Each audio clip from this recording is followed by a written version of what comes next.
Now, mega excited, Kai. This is our first ever How to Cut It podcast out and about in location. And here we are in the social, mates. In and real life, eh? Real life. I like it. It's good.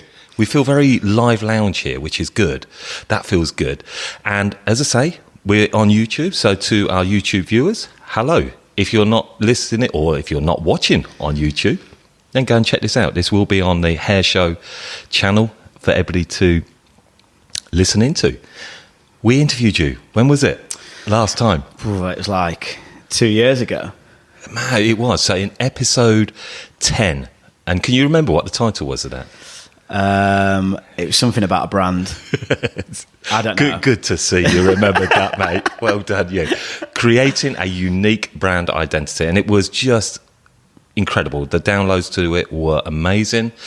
And I feel like I've been following your journey for quite some time now. Well, from the get-go, really, haven't you? Yeah. Well, the young guns of hair. So, we talked. Well, we didn't talk. We actually done a video, didn't we? Yeah, in a cocktail bar in central London. We did. And it was cool, though, to be honest. Like, I looked back at them images recently because I was, like, shifting through the 50,000 images that were on my phone. And it was... I still felt it was pretty current, which is like awesome. It does look good. So big shout out to Neil Shelby Long, who done the video to that, and that was on Vimeo. So if you want to go and check that out, I'll put the links on the show notes, and you can go and see Kai. That was many moons ago. Yeah, we talked about that before, but that's a whole different story. But look, we're back here today. We're doing a podcast, and we talked in the last podcast show about the social, but we didn't go too much into it, and things have sort of moved on a little bit. I actually didn't have this venue then, I don't think. Was it not this venue? No, I think I might have either just been going into it or it was in my old place. Where was the old place? In Clapton. And I used to sleep above the backwash, and yeah, it might have been just at the very start of it, but it definitely, like, I've had this like just over 2 years. So the space is brilliant, and hopefully, again, in the hair show, we're going to just have some footage, briefly maybe, of the space, so people just go and check out that space after. Yeah, grab the detail. So come on, I want to learn about the social. I want to learn about self-employed hairdressers working in collaborative spaces. Yep. I want to learn about your thoughts on the industry. I want to learn loads. So bring us up to speed for the listeners. What is going on with you right now? Where are we at with the social? So first of all, welcome to my house. I don't live above the coffee. Yeah, the coffee's good. That's another detail. I don't sleep above the backwash in this place. Obviously, 2 years ago that was what I was doing, but now obviously we've moved on a little bit more, and I now don't live here, which is a good thing, because you just never escape work regardless whether you live there or not. So where do you live then, Kai? I live in Brentwood now, so it literally takes me about an hour and a half to get to work and an hour and a half back. So it's a 3-hour round trip that I'm doing when I'm in the salon. Obviously, I travel around the world, which is like amazing. So I never really feel like I'm in one place, to be honest. But when I'm in the salon, it's an hour and a half in, an hour and a half back, and it's good because it helps me switch off. But also, like, it means that I'm just trying to catch up with emails, with social media and stuff like that, so it's also a negative time as well, and it's a waste of time just travelling about, right? But this is what you've got to do if you want to succeed, I guess. You've got to do these grinds. And 100%. I've got to say congratulations on the space, because it is our first time coming in here, and I just loved it. As soon as I walked in, it's got a good vibe. What was it that struck you about it? What jumped out and made you think this is it, this is the social? So to start with, the whole story really is I was cutting a good friend's hair. He's called Sonny McCartney. He's a photographer, and we do a hell of a lot of stuff together. He sounds like he should be very cool. Mate, he's very cool.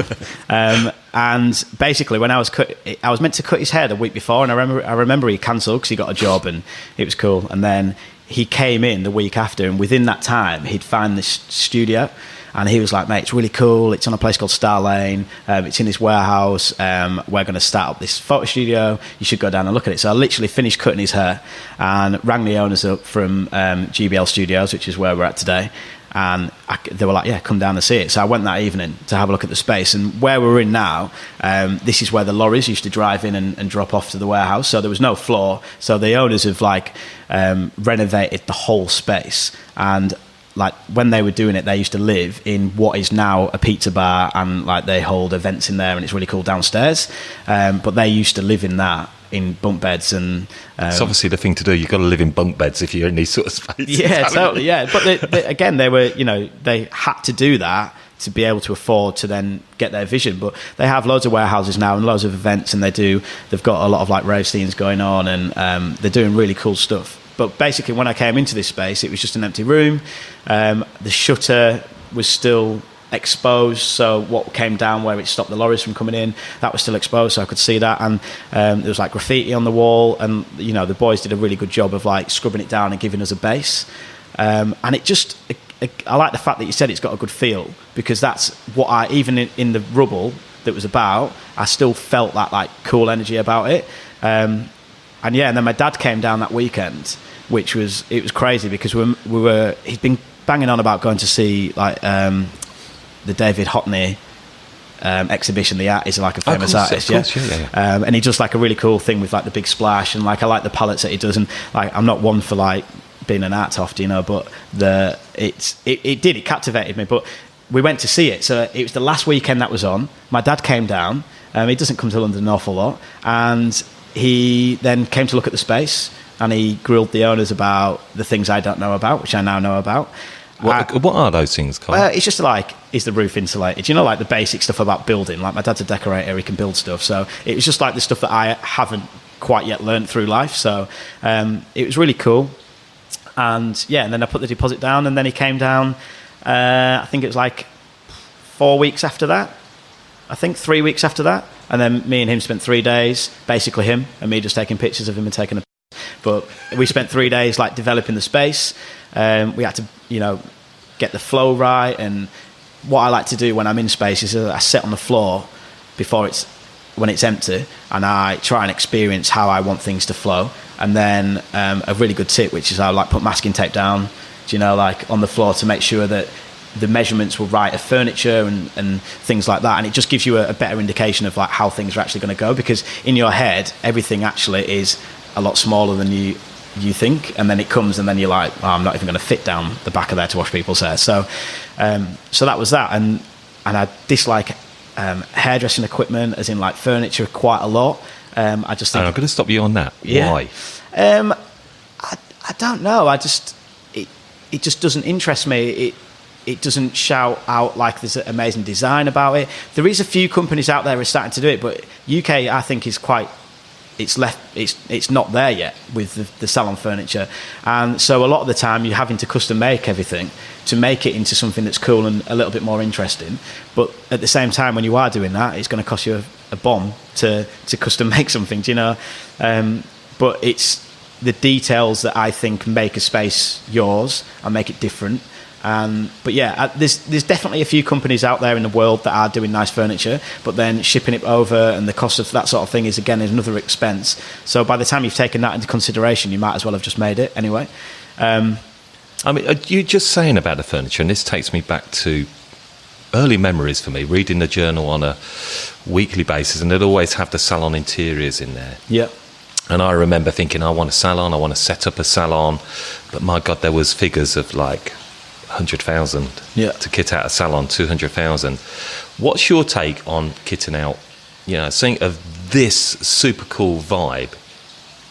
Has it taken huge amounts of money? Not at all. Like, I don't know if it's a good thing or not, but I try and not do things without like that I'm not capable of being able to afford or anything like that. So I've never taken any loans. I've not borrowed any money. It's literally been self-funded. I'm not in any debt ever. So I think because that's then when it starts stress, and I don't think that's obviously a good thing for either the individual doing it or also to have that stress immediately on a business. Hence why we're in an amazing like off the beaten track warehouse. It's just, again, for the listeners, when we rocked up here this morning, East London, not far from my football team, West Ham. I mean, it really, you're not coming down to, you know, the West End here. This is proper gritty industrial. Was that always key for the social brand?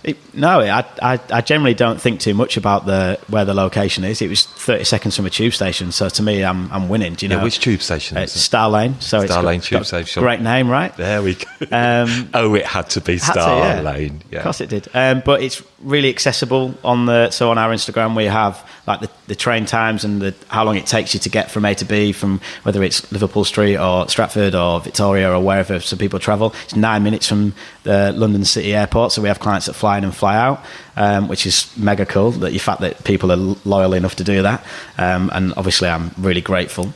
And also it's about 15 minutes from the XL building, which is a touch, so obviously... Good for Salon International. There you go. Yeah. So we have a brand in here over the weekend that are prepping, and then they go and do the showcase there. So, yeah, it's cool. It's really cool, but it's when you come down to it, I like the fact that it knocks your expectations. People think that they're in the wrong place. It's just a black building. Often people walk past it, or they just don't know where it is. And I actually think that is a positive, do you know?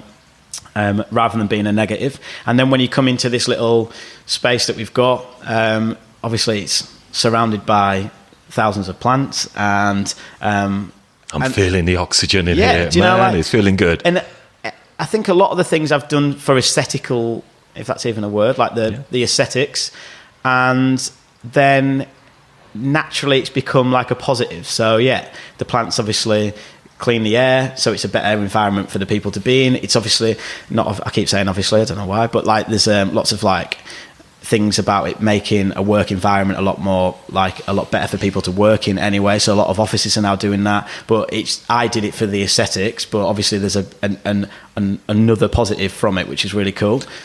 And I'm really keen to get down into the nuts and bolts of the social, because you know, I've interviewed you about it before, and obviously Hunter Collective, another collaborative space. Yep. For the listeners, I'm pretty confident that most people in the industry will know of Kai Wilson or Kai Cut Wilson, but they may not quite get what the social is. So just loosely describe to them what the business model is of this space and how it works.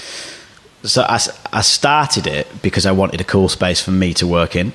And naturally, it's progressed into getting a bigger space and then utilising the space, basically, for whatever reason it is. So for me, it is like a destination for freelancers or anything, really. But it's essentially set up as a salon, but then we can move things around. But it's a destination for freelancers to come, do a day of clients, and leave. So that's what's really interesting. I know we spoke before, and you cannot plan this, but I believe we hear thunder going on. That is thunder. So listeners, we've got thunder going on in this, adds to it brilliantly. That you spoke to me about before we came into this, and you said about your guest artists, if we call them that, the freelancers, that they can just drop in and go and never do another day here again. Yeah. How does that work? Well, it's freedom, isn't it? Wow, okay. Is that how you would like to work if you didn't have this space? Yeah, that's why I've built this space. Do you know, it wasn't around when I was there. Yeah, this business model has been going around for many moons, and it's not like new in any means. But the thing that the social does is a true freelance experience. A lot of the salons that do self-employed and things like that and doing it freelance, I've made sure that I am 100% above board with the HMRC. Like, I don't want to go into it too much of like the logistics and everything like that, because it's boring. It's not a boring topic. No, I understand it. I get it. When you has talk been about covered. It is. We'll bring on accountants for that. Exactly. One. We'll let them do but that like, show. For me, it is a space where you come in. There's no hours that you have to work. There's no contracts that you have to sign. As long as I have your public liability and I know that you're insured, like, this space is yours to use. And a lot of the industry get really up in arms about this. Yeah. And you must find this as well and hear it a lot. I've heard it probably previous podcasts. Yeah. There seems to be this whole debate in the industry saying, I don't think this is right. Collaborative, self-employed, freelance, they don't get the training, they don't get the connection. What's your answer to that? What I wanted to do was create a cool space for people to work in. Like, for me, people come in and leave, and I'm being inspired on a regular basis. So yeah, you might not necessarily have the first-hand training, but a lot of people anyway, whether in the salons and employed, are self-funding their training anyway. So whether you're employed or not, people are still spending their own money on getting educated because people want to progress within the industry. There's a whole thing about the freelancers not paying VAT and stuff like that, but whose fault's that? It's not the freelancers, it's the governments. Do you know, like, it's businesses. But I hear people saying about this as well, Kai. And look, can I say I'm a self-employed? Effectively, I have my own space, but I work solely. So I'm a little bit for the independent hairdresser. And I hear people saying, well, they're avoiding VAT. But what's the problem with it? If people want to keep and earn more money, is there an issue for that? Nobody, like, I am VAT registered, yeah? I don't choose to be VAT registered. Like, it happened, and I had to make a conscious decision to go way above the VAT threshold. Otherwise, you're going to fail. Like, the reason why businesses don't succeed and is purely because of all the business rates you've got to pay, all the VAT, the tax. By the time it comes out of it, you're not making any money anyway. And if I had a salon on the high street, I probably would employ staff. That's why I don't have a salon on the high street. Like, I've kept it within my means. I'm creating a cool space that we do collaborative things in. And the things that really, really do inspire me, like, aren't necessarily the hairdressing.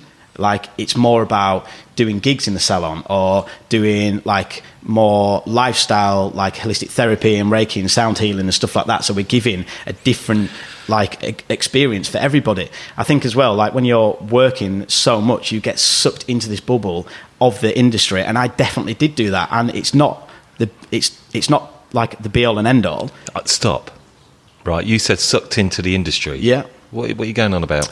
I think as a youngster, I had amazing training, don't get me wrong, and I fell into this, like, world that was, like, really captivating, and it was amazing, do you know, like, but yeah, I felt like I had been sucked into this little bubble, and now I've popped that bubble myself from the inside, and I want to walk, like, out of it and see what other elements we can do with, like, hairdressing.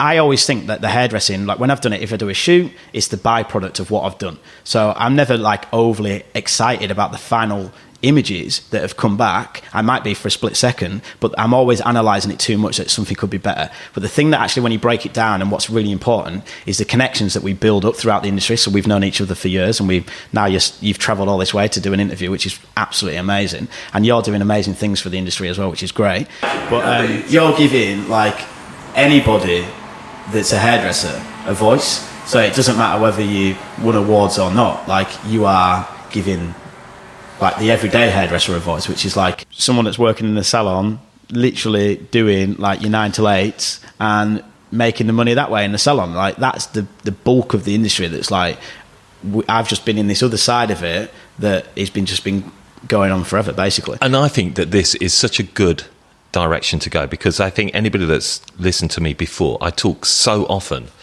about this, and I'm so with the everyday hairdresser. Yep. So with it. Because my problem is, Kai, is that the industry is great, and I think we lose sight of where the industry is, what it is that we all want. And social media, and I know you've covered this, you know, me, what was the when you were... Stop trying to be famous.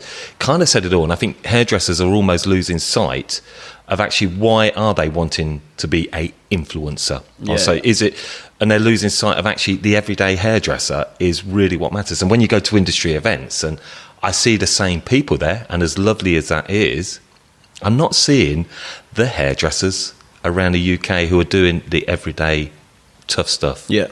And going back to what I was saying before about, like, hairdressing being a byproduct of, like, what I do, is when you do a client's hair, like, the thing that's actually really important, again, is the relationship that you build. So anyone that's doing, like, how-to videos on, like, however they're doing them, you can guarantee the majority of the people are skipping through the bits that they're doing. They're not going to watch it for 40 minutes watching a haircut, and that's because there isn't any emotion in it. When you watch someone do hairdressing, the only emotion that's there is concentration, like, and it's actually really boring to watch, no matter how much you're into hairdressing or not. So everyone goes down the route, like, yeah, but you could do, like, these cooking, it's like hairdressing but like a cooking show and stuff like that. Like, the thing with cooking, we have, like, other sensory emotions that we're dealing with taste, scent, smell, that's, like, hairdressing doesn't have. So that's why the hairspray image of, like, going out of the hairspray and someone capturing that has become a thing because there's a motive movement going through with the hairspray. It's not about the silhouette of the person doing it or the person receiving that hairspray. It's the motion. So it's like almost like plastic bag.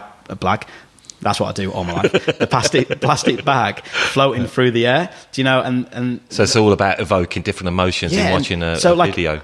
Like with people doing... Do we see you do much of this then? No, online? Because I've never found... I don't think it's cool. I would like to see you... I'd love to see your take on it. But what could that take be?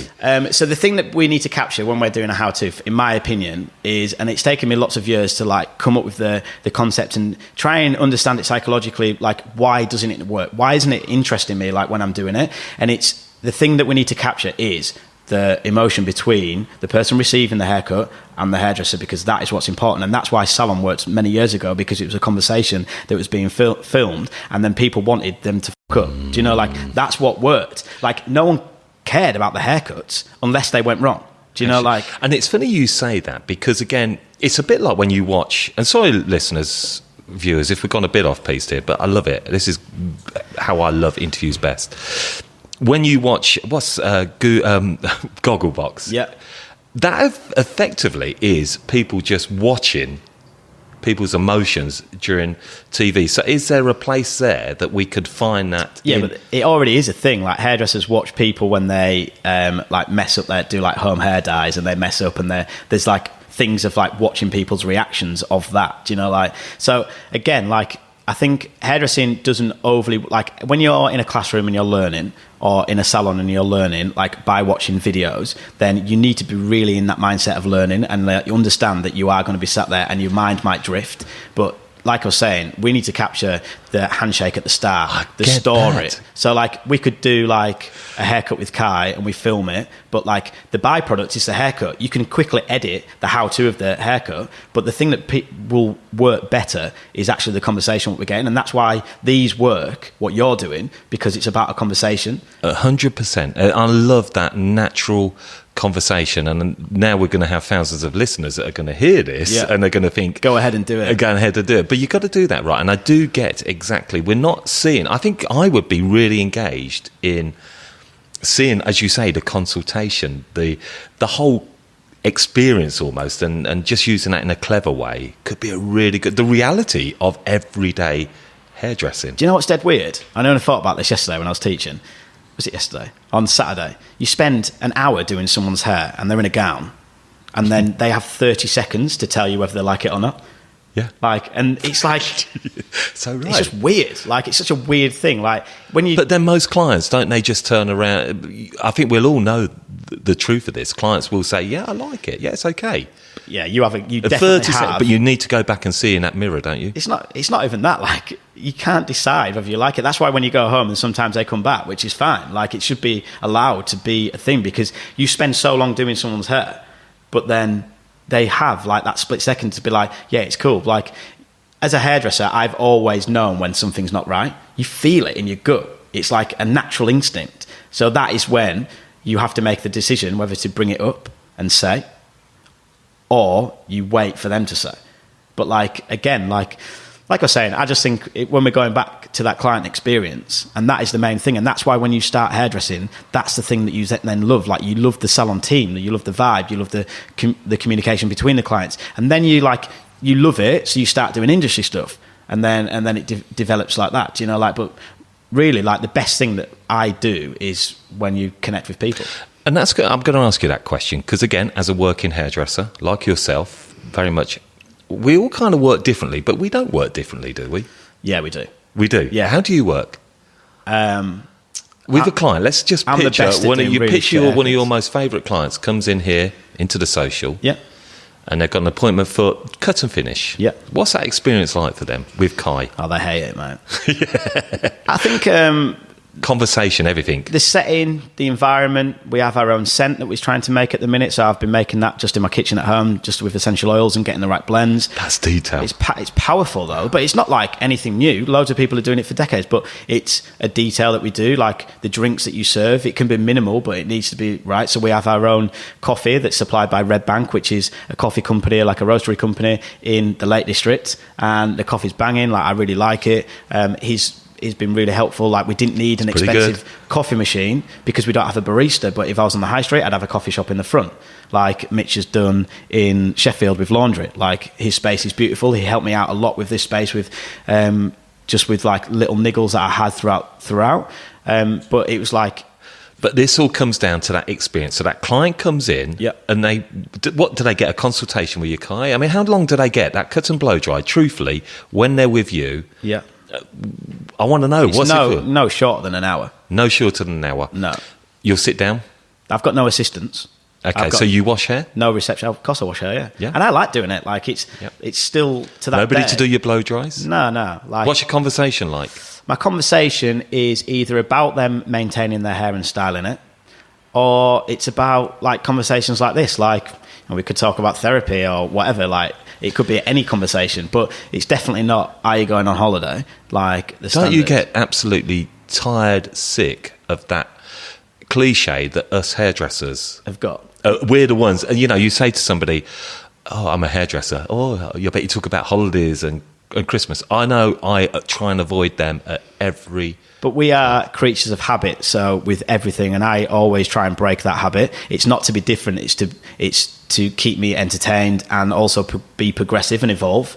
So, like, our little tagline is, "We adapt as you evolve." So that's the socials tagline. So, like, and that's because you have to do that, otherwise you don't progress and you'll get swallowed up. And we are total creatures of habit. So, social media, for instance, everyone's taking a picture of the back of people's heads. Like, I am so oversubscribed with content right now. I don't give a.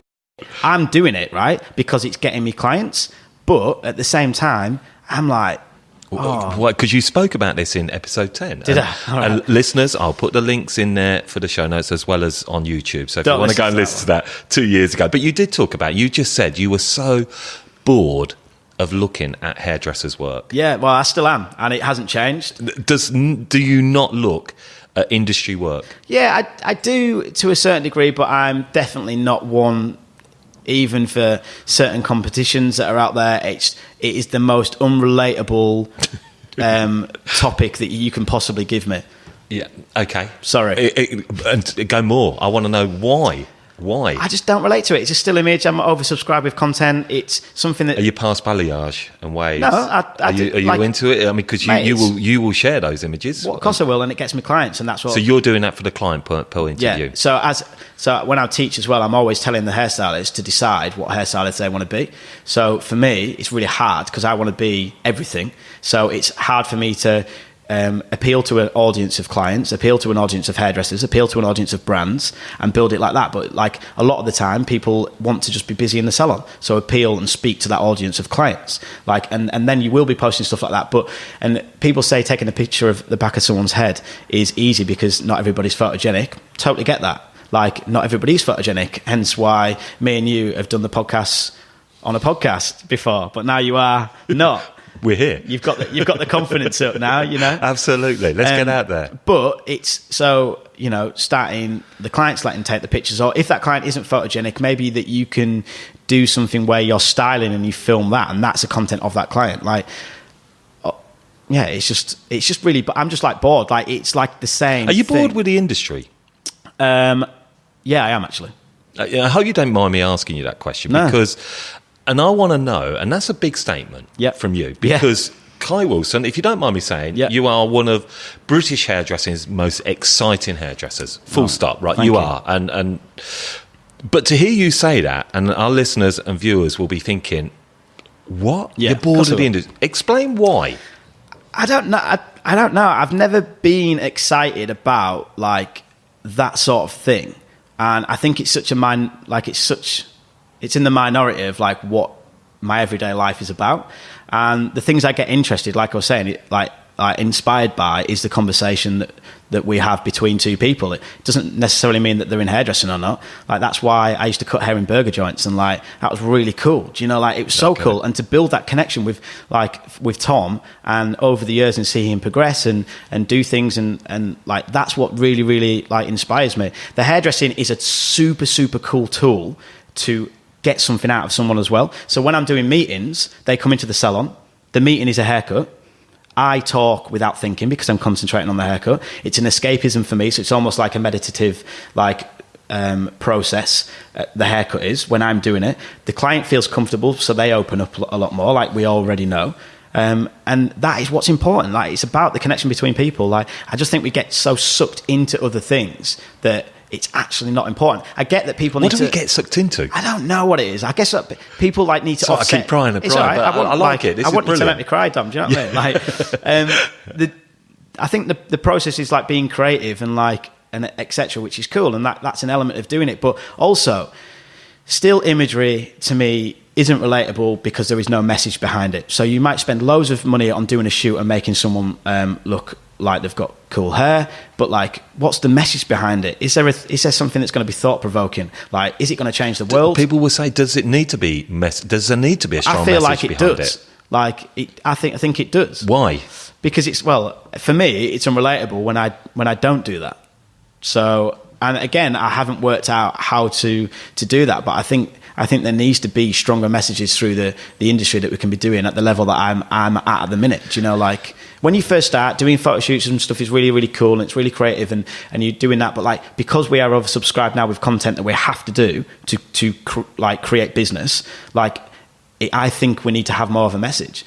And with you, Kai, this, I think you are a futurist. You know, I say this a lot. People that just don't follow. I think you don't like following. You don't want to be the norm. And why is that? Because I think you've just got. I think it doesn't excite you following. I think you have to be a creator. I think you're in tune. I think you're in tune with what's going on around you. I think some people get it. Yeah. Some people don't. I think you feel it. And I've got to be honest, I think I do. I believe it or not. I know it's hard to believe. Oh, cool. Look at, but you feel it, and there's a small part of people that are feeling it, and that's what I get from you. And I get what you are doing. I get every bit of it. This excites me more than anybody else, and that's got a 100 chain salon. Nothing wrong with that, but I like it because it's now, and people will say, "Is this the future of how we are going in our industry?" Like, the social is definitely the future regardless, because like I said, we adapt as you evolve. So like, we are going to constantly adapt as it progresses. So like, our business model might change because it might not be relevant then. I've done this for me and it's now adapted, and it's not necessarily me thinking at the start, oh, this is going to change the world. Like, it's just I've done it because it felt right at the time. Did you see it with a serious business plan? No, I've still not got one. And like, people are probably shouting at me right now. There's the world of coaches now, and there's some great people I know in the industry come on the podcast, but we seem overloaded with coaches in some ways. People that I think are, but they would say, this isn't the business model for young hairdressers, and maybe people that are in. But look at Thomas Cook right now. That's happened, yeah. Okay. So that's a business model that's been going for decades, and it's now fell on its ass. And why has that fallen on its ass? Because it's not adapted to the society that's happening right now. And why is society driven more to this? What, to click to buy? Yeah. Because it's convenient. Mm-hmm. Okay, but that's what's powerful about hairdressing. Like, it's always going to be there, which everyone talks about all the time. With like, even people with no hair, it's like putting hair on them, or like, I could give you a really nice like skin fade, and it'll make you actually feel like you've had an experience. And that's what it's about, the connection. But beautiful. I like that. I get that completely. It's an experience. Yeah. And when you come into here, you would say that we are. So when you come into here, you would say that you're getting an experience. And just coming back into a little bit to your what do we call it? They're not team member. They're what do we call your members in here? People that work alongside you. That's it. We just hang out. You're just a crew. Everyone's but are they out all on brand with the social? Do you know they are, purely because this is attracting the right people. I've never attracted anybody that I've had to not work here, but like tell them not to work here. But the funny thing is, like, I'm also in the power to do that. If I don't think someone's right, I can either make it impossible for them to book a chair in. But for some reason, it is, well, not for some reason, but it's attracting the right type of person. And whether that's the brands that work in here, the freelancers. But that brings me on to a question I was going to ask you. Is there a right person that fits this type of model? As a stylist, I'm talking about, not the business. No, like, not on paper. Like, it's not how you look aesthetically. It's not your capabilities of hairdressing, are they coming for you, Dom? They found out where I am. He's left his studio. They still won't be able to get in here. But yeah, so like there's nothing that I write down and say this is the stylist that I want. People come here and we have a little meeting and we show them around the space, and I can just feel that they are the right person. Like, if you want to use the space, cool. And brands use the space, don't they, as you say, and that's great. You also mentioned to me before we came on air about maybe doing some music gigs in here. I've been getting back to something you're quite passionate about. Yeah, so like I used to study music before hairdressing, and you do look like you should just have a guitar.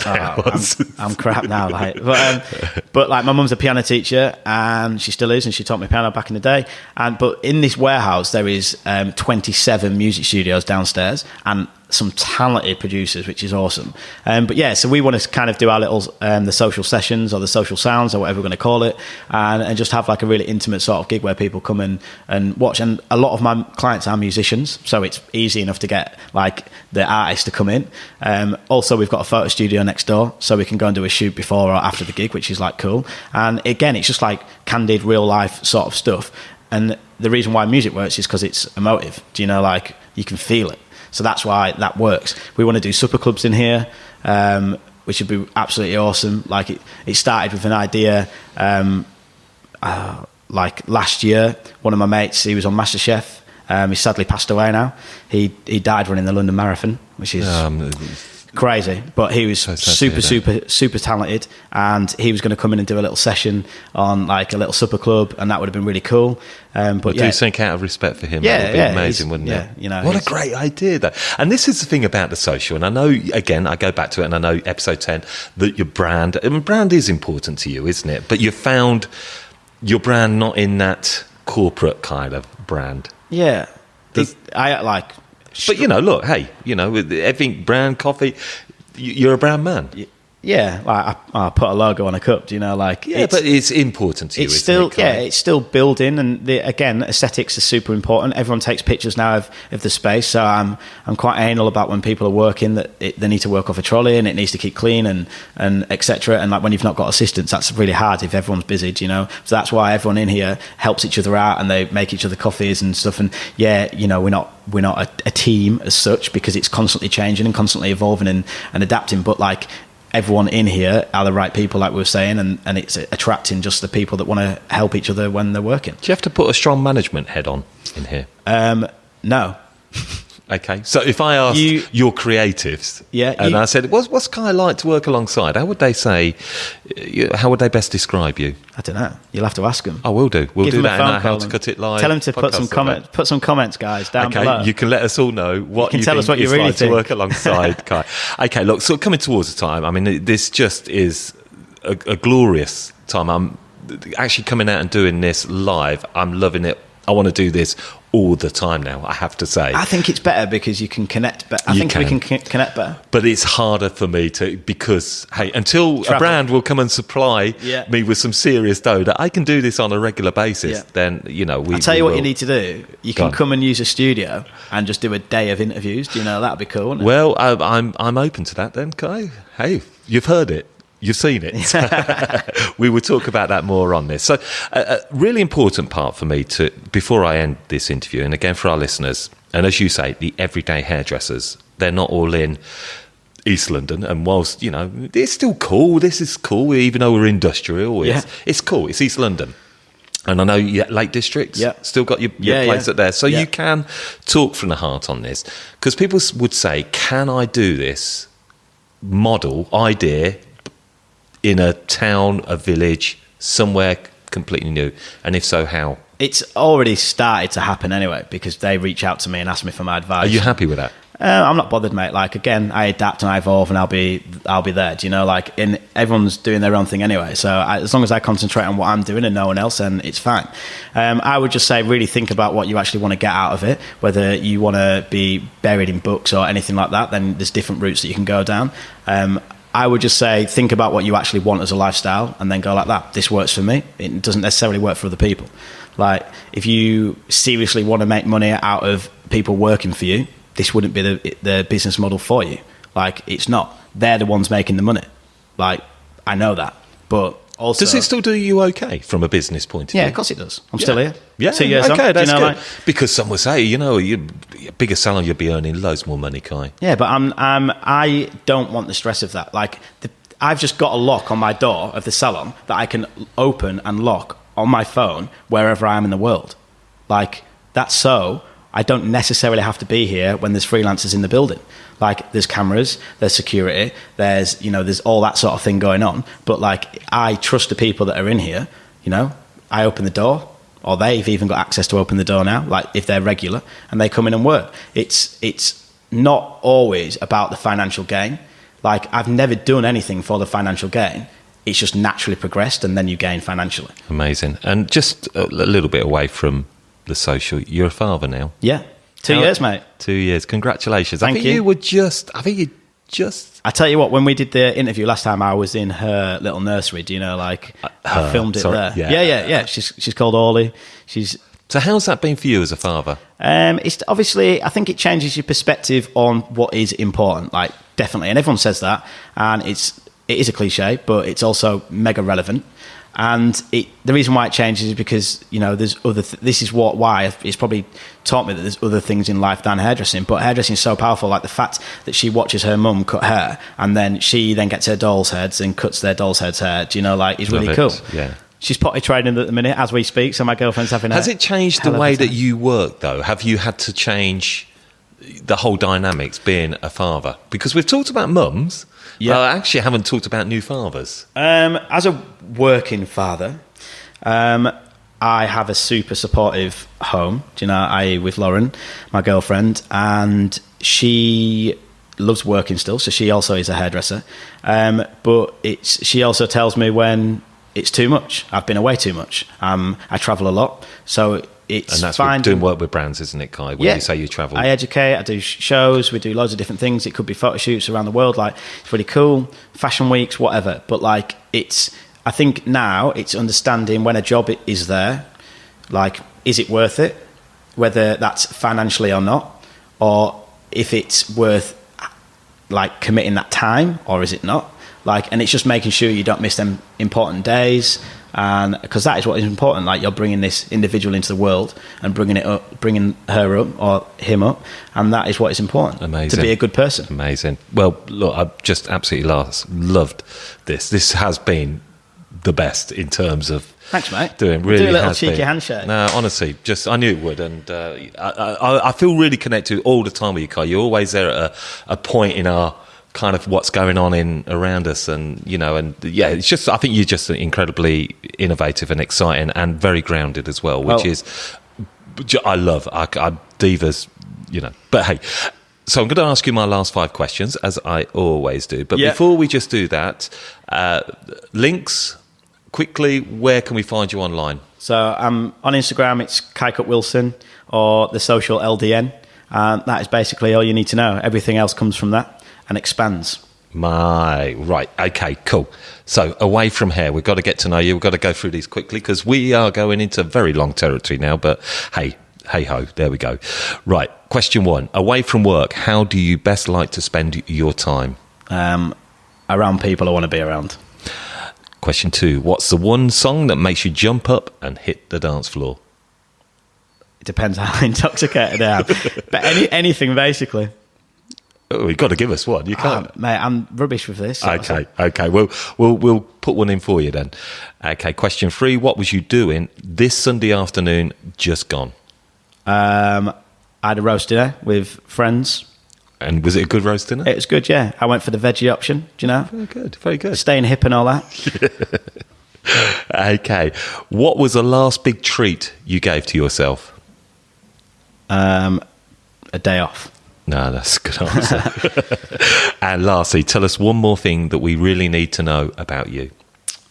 I think that they all need to come and see the social. That is what they need to experience. Amazing. Well, Kai, it's been fabulous, and thank you for coming and allowing us into the space, and certainly for the hair show as well, to be able to see into our podcast. Sir. It's been amazing. Thank you again, buddy. Cheers. And I look forward to bringing How to Cut It podcast live event from this space.